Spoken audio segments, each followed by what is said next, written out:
Ассаламу алейкум рахматуллахи ва баракату. Құрметті жамағат, Аллах субхану ва тааля бұл күндердің сұлтаны болған жұма баршамызға берекелетсін. Алла Тағала бұл күнде жасалған құлшылықтарымызды Алла қабыл етсін.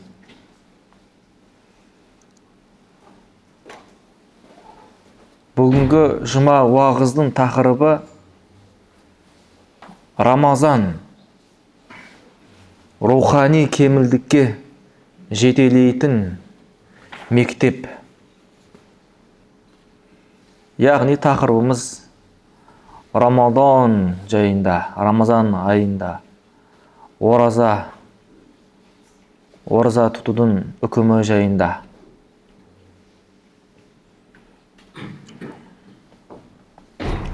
Мына альхамдулилля оразаға 6 күн қалыпты. Алла бұйырса сәрсенбі күні 7:50-де таравих намазын оқимыз. Яғни құфтан намазын оқимыз. Одан кейін таравих намазын оқып бастаймыз, Алла бұйырса. Бейсенбі күні сәресіге таңда тұрып, ауызды бекітеміз.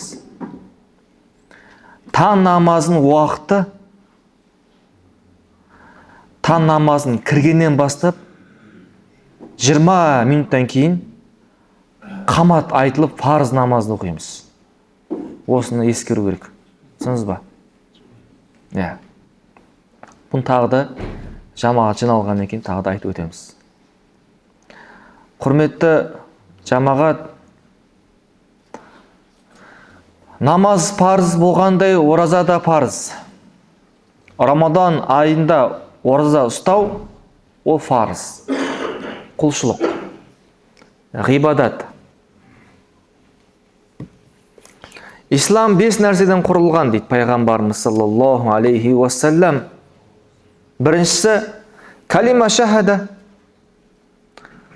Ашхаду ан ла илаха илlalloh ва ашхаду анна Мухаммадар расулуллах деген.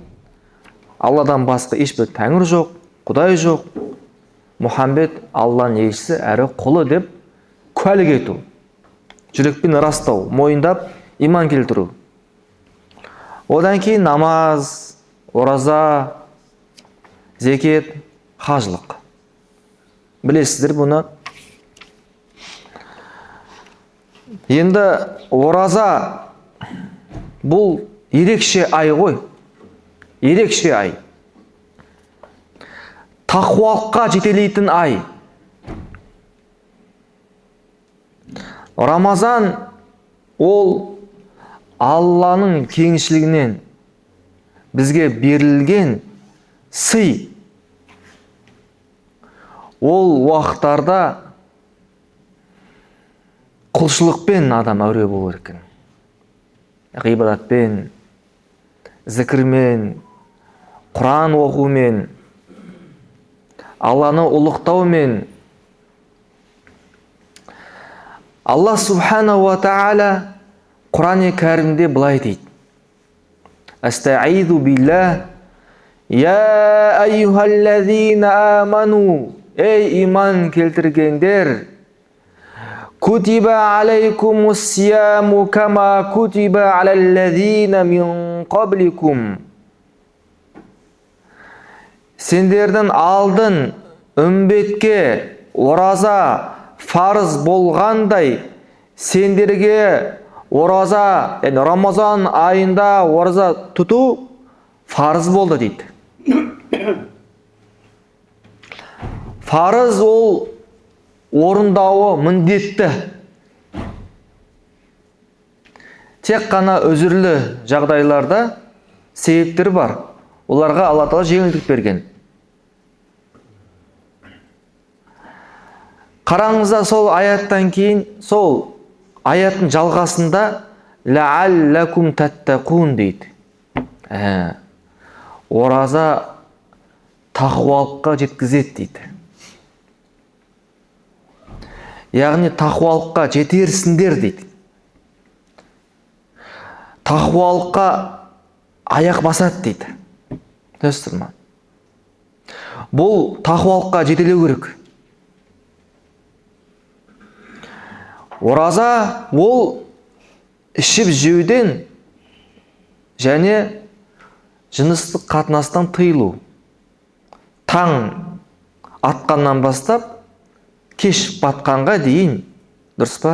Шам уақытына дейін ішуден, жеп ішуден, дәрі-дәрмек болсын, және жыныстық қатынастан тыйылу. Қараңыздар, енді жеп ішу жалпы біздің шариғатымызда үкімі мубах дейді. Рұқсат берілген. Өз еркінде. Дұрыс па? Тал жұмадан кейін қазір шай ішсеңіз болады.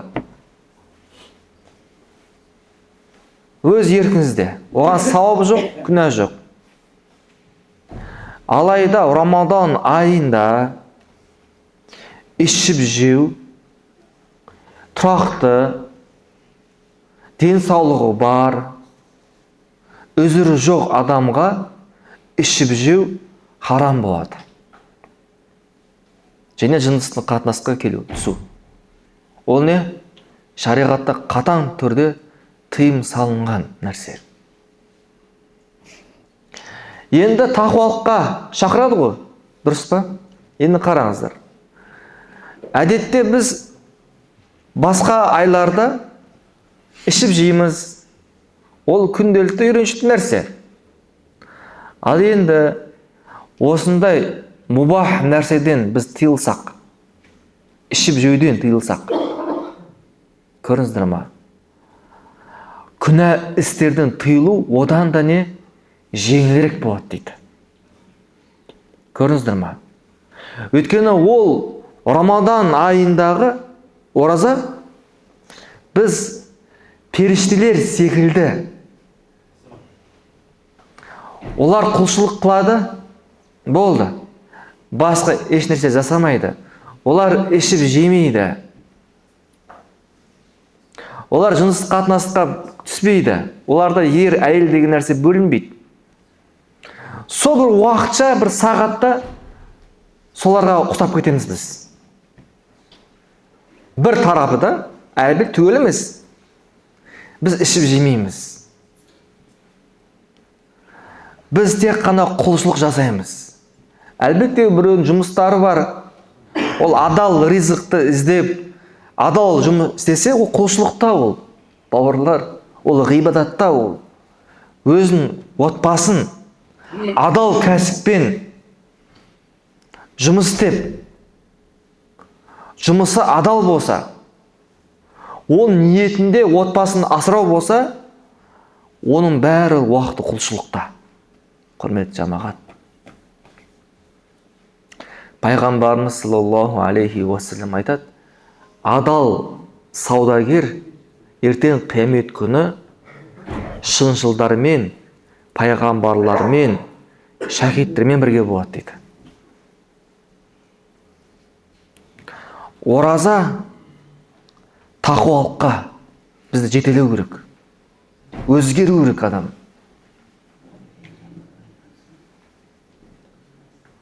Бұл ай ғабылдыққа түсетін ай емес.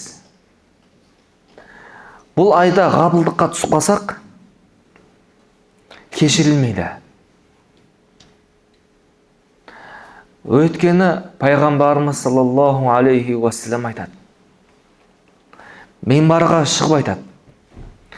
Әрбір баспалдыққа шыққан кезде әмин, әмин, әмин деп айтады.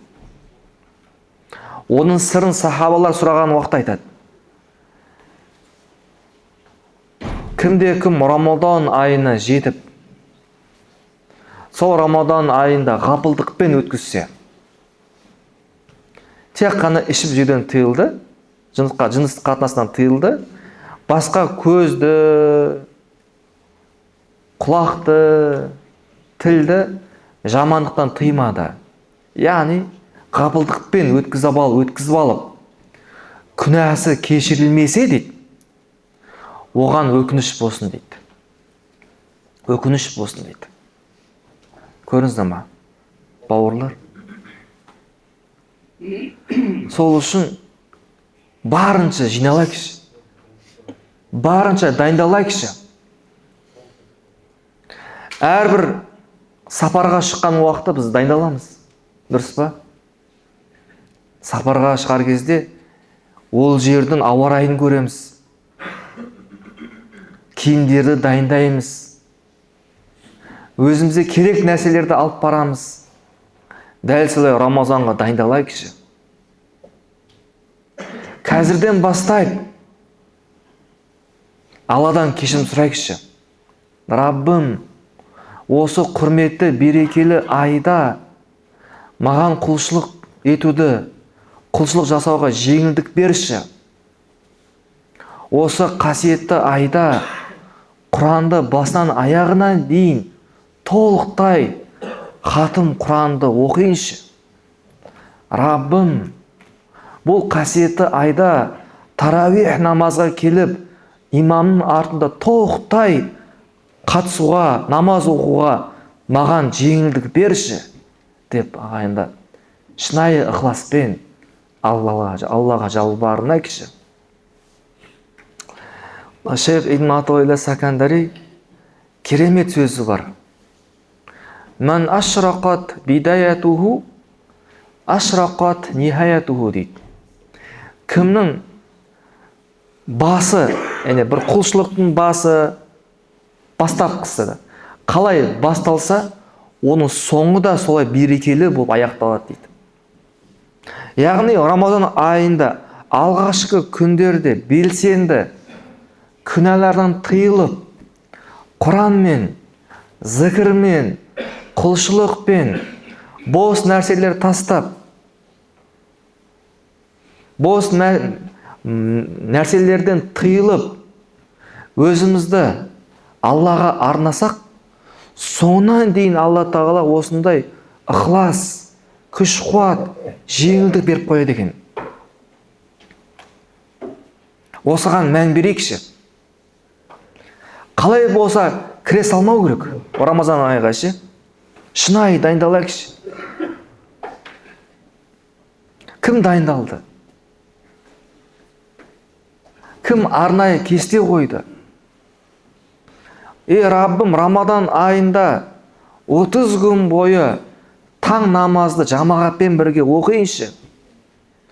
Таң намаздан кейін күн шыққанша сол мешітте болып 2 рақат ишрақ намазын оқиыншы. Оға дейін Құран оқып, истиғфар айтып, Алланы ұлықтап отырса, кәнеки уақытымыз берекелі болатын еді. Әр сәресінде тұрып, Раббым, сенің ризалығы үшін ниет қылдым. Осы уақытты пайдаланып, тағаджуд намазын оқиықшы. Тағаджуд оқыған уақытта шынайы Алланы пәктеп, дәріптеп, 2 қолымыз аспанға көтеріп, Аллаға жалбарынайықшы. Істеген күнәларымызды мойындап, көп болды ғой тағаджуд намаз оқымағанына. Отбасында ұятып, отбасымен бірге сәресіге тұрып, берекелі уақыттарда дұға қылайық та.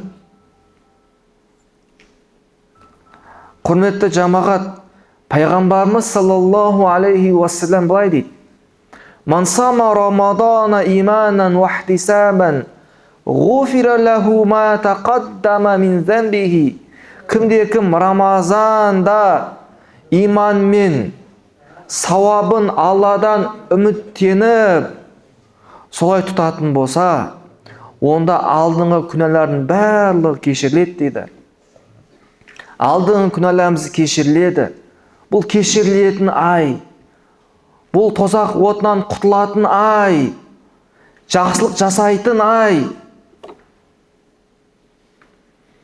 Рамазан ол ерекше айлардың бір белгісі дейді. Қараңыздар, бұл пенде мен Алланың арасында сыр ғой. Мысалы, намаз, адамдар, біз намаз оқысақ, адамдар көреді. Сіздің қимылыңыз көреді. Рүкүге бара жатқан көреді. Қажылыққа барып келетін болсақ, естиді халық. Дұрыс па? Зекет беретін болса, біреу байқау мүмкін. Яғни, ол жерде бір нәпсінің үлесі болуы мүмкін да.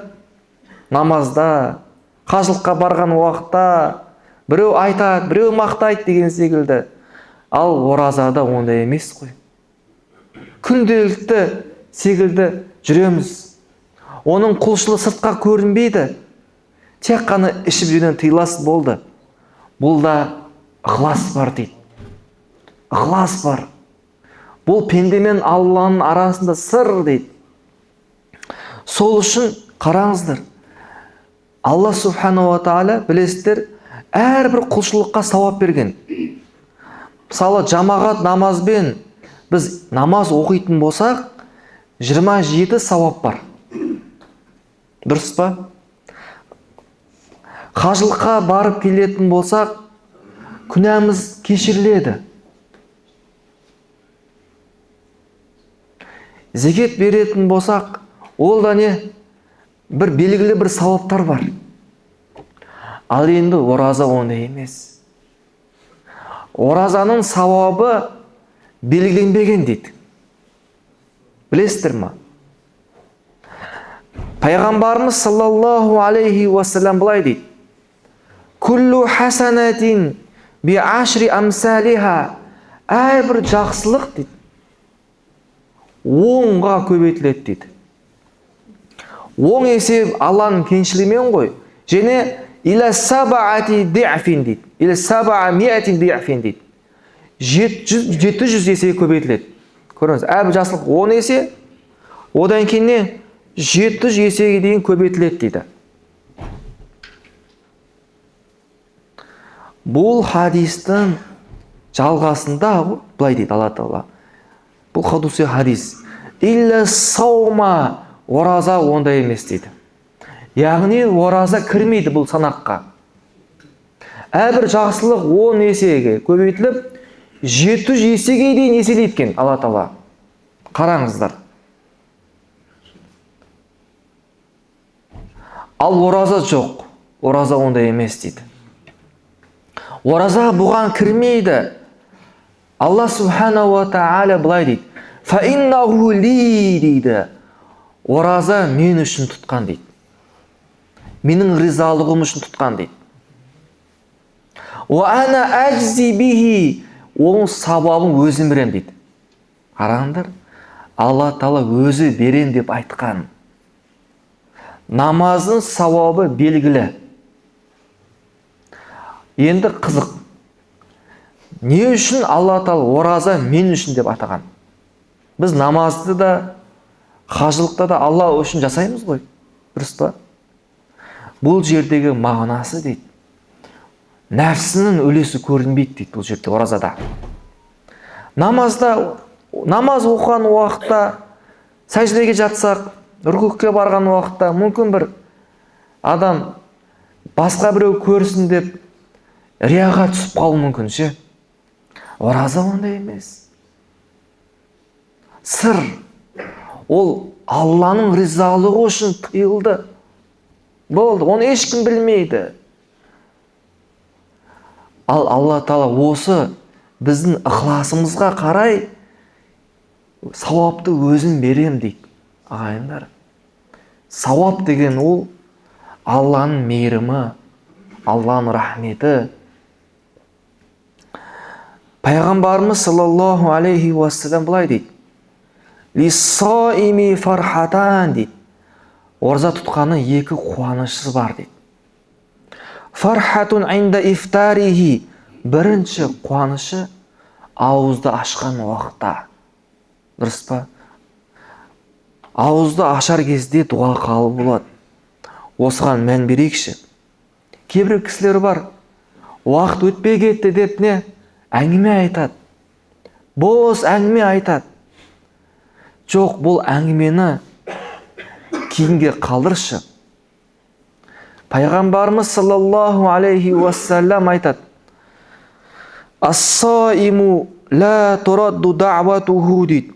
Ораза тұтқан кісінің дұғасы кері қайтарылмайды. Кері қайтарылмайды. Әсіресе ауыз ашар кезде нәпсіңіз сол суды, түрлі тағамды, ішуді, жеуді қалап тұр. Бірақ та сіз Алланың ризалығы үшін тыйылдыңыз.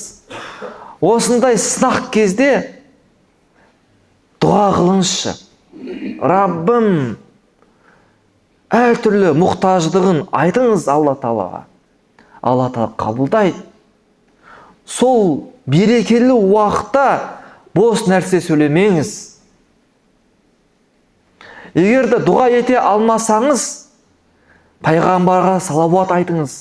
Аллахумма салли аля сайидина Мухаммад. Астағфируллах деп осыны зікірні көбейтіңіз. Дұға айта алмасаңыз да. Біреулер Аллаға жалбарына алмайды. Дұға көп айтпағансын білмейді. Астағфируллах деп айта бер. Раббым қабыл ет деп айта бер. Бірінші қуанышы ауыз ашарда дейді. Айындар. О фархатун инда лиқаи раббихи. Екінші ең үлкен қуанышы қиямет күні Раббыңмен жолыққан уақытта дейді. Ойласаңызшы. Алла айтып тұр, Алла субхана ва тағала айтып тұр. Оның сауабын өзім берем деді. Сол Алла Тағала өзі уәде еткен сауапты көрген уақытта әлгі ораза тұтты. Дұрыс па? Алла Тағала уәде еткен сауапты көрген уақытта қатты қуанышта болады екен. Ол құл қуанады.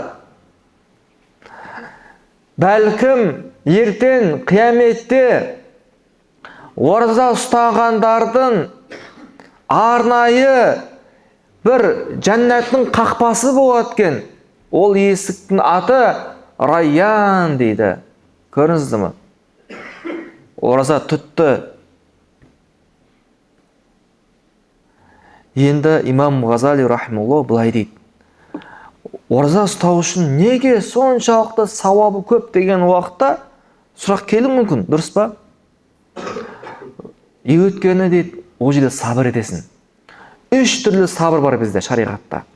Бірінші сабыр не? Дүниеви қиындықтар дейді. Ал оразада аш боласың, шөлдесің не? Қиналасың ба? Қиналдың. Дұрыс па? Біреу. Екінші сабыр шахват нәпсіге дейді. Нәпсін қалап тұр. Көз біреудің әуретін көруді қалап тұр. Бірақ тыйылдың сен, көрмедің. Құлақ біреудің өсегін, біреудің әңгімесін тыңдауды қалап тұр. Бірақ не істедің? Нәпсін қалап тұрса да сабыр еттің. Үшінші не? Бауырлар, құлшылыққа сабыр ету. Ғибадат. Таң сәриде тұрдың, берекет бар деп тұрдың сен. Сен жай тұрмадың. Пайғамбарымыз саллаллаху алейхи уассалам айтқандығы үшін тұрдың. Сәресіге тұрыңдар. Өйткені олда сәресіде берекет бар деп. Сол берекетті іздеп, таңда тұрдың. Нәпсіге ұнамады. Яғни құлшылық кейде нәпсіге ауыр келеді. Соған сабыр еттің. Төздің. Ал енді Құран кәрімде былай дейді: Иннама юафас сабируна әжрахум биғайри хисаб. Сабыр еткендерге олардың сауабы есепсіз беріледі дейді. Есепсіз беріледі дейді. Есепсіз деген мағынасы Аллах Тағала біледі оның есебінше. Адам оны білмейді. Адамдар оны санай алмайды. әлсіз. Көріңіздер ма? Бұл сабыр айы. Міне осылай сабыр етеміз. Құран-ы Кәрімде мынау Райян есікке кіріп бара жатқан уақытта былай айтылады екен. Күлу ашрабу ханиян бима аслафтум фил айямил халия. Енді ішіңдер, жеңдер, сынымды болсын. Өткен күндерде сендер бұл ішімдіктерден, түрлі нәпсіге ұнайтын тағамдардан тыйылдыңдар. Яғни ораза ұстадыңдар. Сон есесіне енді Райян есігіне кіріп, ішіңдер, жеңдер деп айтады екен ағайындар. Ойласаңызшы. Рамадан айы кешірім ай. Бір-бірімізді кешірейік. Жүректе кек болса, ыза болса, біреуді ұнатпасақ, біреуді ренжітсек, біреудің құлы ақысына кірген болсақ, кешірім сұрайық. Өйткені кешірмесек, пайғамбарымыз саллаллаху алейхи уассалам былай дейді: мұсылман бір-біріне ренжіп, 3 күннен артық ренжуге адал емес дейді. Енді 3 күннен артық ренжісе, оның ізгі амалы қабылданбайды дейді бауырлар. Сол үшін Рамадан айын келеден алдын, бауырым мені Алланың ризалығы үшін кешір деп, бірінші кешірім сұраңыз. Ода сауап бар. Тұсқан ағайындарға ескертіңіз. Рамазан келе жатыр. Ораза тұтыңыздар. Таравих намазға келіңіздер. Рамадан айында шайтан лаин кісенделеді. Кісенделген уақытта көресіздер, жамағат мешітте толады. Таравих намазға келеді. Көпшілігі 5 уақыт намаз оқымайды. Алайда сол достарды, сол көршілерді, сол ағайындарды мешітке алып келіңіздер. Біздің Айқап мешітте Алла бұйырса таравих намаздан алдын күнделікті жарты сағат жүйелі түрде сабақ болады. Жүйелі түрде уағыз болады. Және құрметті жамағат, Айқап мешітінде 200 адамға 29 күн бойы ауызашар беріледі. 200 адамға келіңіздер. Қалаған күніңізде келіңіздер. Ауызашар беріледі. Ауызашар дастархан жайылады. Алланың ризалығы үшін болған ол дастархан. Құрметті жамағат, бір ескерту бар. Бізде діни басқармадан былай айтып жатыр. Ертең Құдай қаласа бейсенбі күні ауыздан байқаған сәреске тұрамыз. Ауызды бекітеміз. Кейін таң намазын оқимыз. Мешітте таң намазының уақыты кіргеннен бастап 20 минуттан кейін жамағат намаз оқылады. Түсінесіз бе? 20 минуттан кейін не? Қамат айтылып, жамағат намаз оқылады. Түсінесіз бе? Өткен не үшін? Өткені көпшілігі таңда сәреске тұрып, таң намазының уақытына дейін мешітке адамда жиналады. Түсінесіз бе? Әдетте бізді 40 минут кешіктіреді, 40 минут, дұрыс па? 40 минут күту қиын болады. Нәпсіге ұнатпайды. Сол үшін осыны жеңілдік, түсінесіз бе? Таң намазының уақыты кіргеннен бастап не? 20 минуттан кейін жамағат намаз оқылады. Одан кейін Алла бұйырса сәрсенбі күні 7:50-де құптан намазын оқимыз. Одан кейін таравих намазын оқылады. Таравих намазын бізде толықтай хатым Құран басынан аяғына дейін оқылады. Күнделікті бір пара. Біздің екі шәкіртіміз, яғни біздің қолымызда өскен, Құранды толық жаттаған екі шәкірт, Алла бұйырса, хатым Құран түсіретін болады.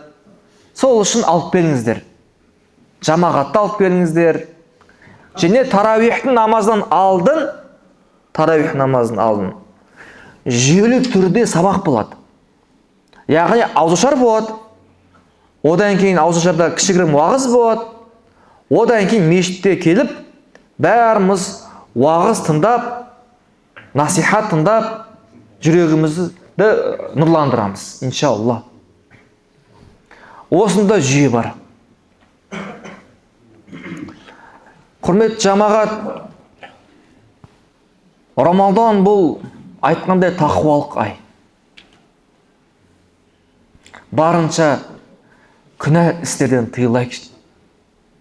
Имам Ғазали рахимулла былай дейді: Рамазандағы тұтатын оразашының 3 дәрежесі бар дейді. Бірінші, ең төмен дәреже қарапайым халықтың оразасы дейді.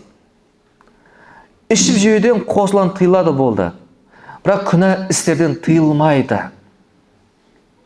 Көзмен қалаған нәрсені көре береді, құлақпен қалаған нәрсені ести береді. Ода Алла уәде еткен сауабын ала алмайды дейді. Тек қана мойнына фарызы түседі дейді. Екінші дәреже бар, олар көздің, құлақтың, тілдің оразасы дейді. Ішіп жеуден қосылан тыйылады, қосымша қалған ағзаларды күнә істерден сақтайды. Көзбен қалаған нәрсесін көрмейді. Тек қана шариғат рұқсат берген нәрсесін көреді. Өсек айтпайды, ғайбат айтпайды. Бүкіл ағзаларды харамнан сақтайды. Өйткені ораза ол тыйылу деген мағына. Үшінші дәреже ол әулиелердің, шыншылдардың оразасы дейді. Ол жүректің оразасы дейді ағайындар. Осыған қосада жүрегіне Алладан басқа нәрсені кіргізбейді дейді. Жүрегі Алланы еске алумен толған дейді. Алла субханала тағала шынайы осында екінші дәрежелерге ораза тұтушылардан Алла тағала бізге нәсіп етсін. Субханакаллахумма бихамдика ашһаду ан ла илаха иллаллах, настағфирука ва натубу илейк. Алла разы болсын.